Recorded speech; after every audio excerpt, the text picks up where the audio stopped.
Ага, осколочно-фугасный снаряд для танка.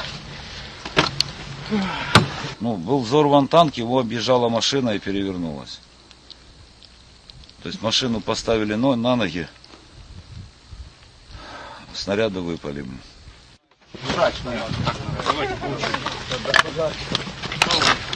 Можемо навіть взяти за поперед.